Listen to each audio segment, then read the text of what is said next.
Let's talk about sativa strains or chemovars.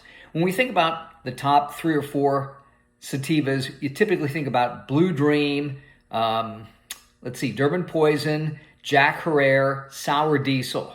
These are the top sativa strains, and they should have the top sativa terpenes, which would be like humulene, pinene, limonene, and a few others.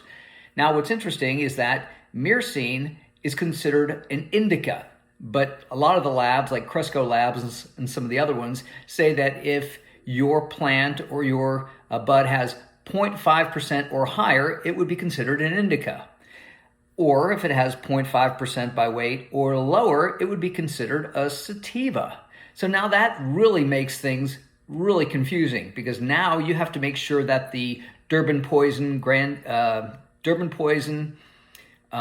Blue Dream, Jack Herer, Sour Diesel that you're smoking has the humulene, the pinene, the limonene in the appropriate amounts and in the appropriate ratios. Because let's say, again, it has those 3, but it has a huge amount of myrcene.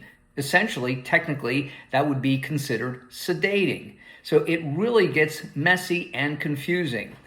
Remember, THC in and of itself has no smell, has no taste, and probably offers rather standardized effects. It's the terpenes that can alter the feelings or the benefits of the THC, although THC in and of itself has medicinal and medical benefits. So it gets really, really confusing, because the Blue Dream you get from one dispensary might be different than the Blue Dream you get from another dispensary, or some morons growing something calls it Blue Dream and who knows what.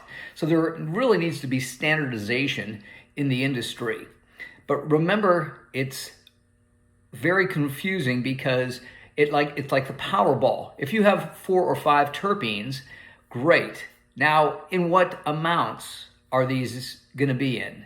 Think of a bar chart. You have all these different terpenes: humulene, myrcene, beta-caryophyllene, linalool, all these things. If you have more of one and less of the other, okay, now it's a sativa. And then if you have less of those and more of these, oh, now it's an indica.